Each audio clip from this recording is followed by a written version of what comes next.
ತುಂಬ severe pain. 1 ವೀಕಲ್ಲಿ surgery ಮಾಡಿಸ್ಕೊಂಡಿದ್ದೆ. Family history ಇದೆ.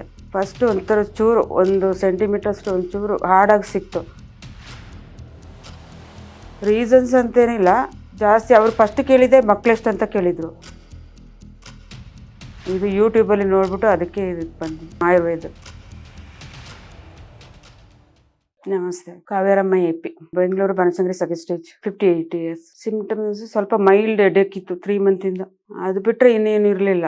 ಜಸ್ಟ್ ಈ ಥರ ಸ್ನಾನ ಮಾಡೋ ಟೈಮಲ್ಲಿ ಈ ಥರ ಇದಾದಾಗ ಗೊತ್ತಾಯ್ತು. ಫಸ್ಟ್ ಒಂಥರ ಚೂರು 1 ಸೆಂಟಿಮೀಟರ್ಷ್ಟು ಒಂಚೂರು ಹಾರ್ಡಾಗಿ ಸಿಕ್ತು. ಅದಾದಾಗ ನಮ್ಮ ಮೇಡಮ್ ಡಾಕ್ಟರ್ ಗೈನಕಾಲಜಿಸ್ಟ್ ಅವ್ರ ಹತ್ರ ಇದು ಮಾಡಿ ಆಮೇಲೆ ಮೆಮೊಗ್ರಾಮ್ ಮಾಡಿಸಿದೆ. ಆಮೇಲೆ ಅದಾದ್ಮೇಲೆ ಸೋನೋ ಮೆಮೊಗ್ರಾಮ್ ಮಾಡಿಸಿ ಆಮೇಲೆ ಪುನಃ FNSಗೆ ಇದು ಮಾಡಿದ್ರು. FNS ಮಾಡಿದ್ಮೇಲೆ ಅದರಲ್ಲಿ ಕನ್ಫರ್ಮ್ ಆಯ್ತು. ಆಮೇಲೆ ಪುನಃ ಪೆಟ್ ಸ್ಕ್ಯಾನ್ಗೆ ಅಡ್ವೈಸ್ ಮಾಡಿದ್ರು. ಆಮೇಲೆ ಅದರಲ್ಲಿ ಫುಲ್ ಕನ್ಫರ್ಮ್ ಆಯ್ತು. ಡಕ್ಟ್ ಕಾರ್ಸಿನೋಮ್ ಅಂತ ಇದು ಮಾಡಿದ್ರು. 2022 3 years ಬ್ಯಾಕ್ ಮೇನಲ್ಲಿ ಸರ್ಜರಿ ಆಯ್ತು ನಂಗೆ.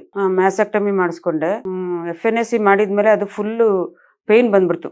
ಲೆಫ್ಟ್ ಸೈಡ್ ಫುಲ್ಲು ತುಂಬಾ ಸಿವಿಯರ್ ಪೇನ್. 1 ವೀಕಲ್ಲಿ ಸರ್ಜರಿ ಮಾಡಿಸ್ಕೊಂಡಿದ್ದೆ. ಕೀಮೋ 4 ಆಗಿದೆ. ಫ್ಯಾಮಿಲಿ ಹಿಸ್ಟ್ರಿ ಇದೆ. ರೀಸನ್ಸ್ ಅಂತೇನಿಲ್ಲ, ಜಾಸ್ತಿ ಅವ್ರು ಫಸ್ಟ್ ಕೇಳಿದೆ ಮಕ್ಕಳೆಷ್ಟು ಅಂತ ಕೇಳಿದ್ರು. ಅದೊಂದು ಸರಿಯಾಗಿ ಫೀಡ್ ಮಾಡಿಸಿಲ್ಲ ಅಂದ್ರೆ ಬರುತ್ತೆ ಆ ಥರ ಅಂತ ಅಂದ್ಬಿಟ್ಟು ಇದು ಯೂಟ್ಯೂಬಲ್ಲಿ ನೋಡ್ಬಿಟ್ಟು ಅದಕ್ಕೆ ಇದಕ್ಕೆ ಬಂದೆ. ಆಯುರ್ವೇದ ಪೇಯ್ನ್ ಆ ಥರ ಏನಿಲ್ಲ. ಇದರಿಂದ ಸೈಡ್ ಎಫೆಕ್ಟ್ ಇಂದ AVN ಅಂತ ಸ್ಟಾರ್ಟ್ ಆಗಿದೆ. ಎ ವ್ಯಾಸ್ಕ್ಯುಲರ್ ನೆಕ್ರೋಸಿಸ್, ಅದೊಂದು ಸ್ವಲ್ಪ ಪೇಯ್ನ್ ಇದೆ ಇಲ್ಲಿ ಹಿಪ್ ಜಾಯಿಂಟ್ ಅಲ್ಲಿ. ಅದಕ್ಕೂ ಟ್ರೀಟ್ಮೆಂಟ್ ತಗೋತಾ ಇದ್ದೀನಿ. ಅದೊಂದು, ಅದು ಬಿಟ್ರೆ ಇನ್ನಿಲ್ಲ. ಊಟ ಎಲ್ಲ ಪರವಾಗಿಲ್ಲ.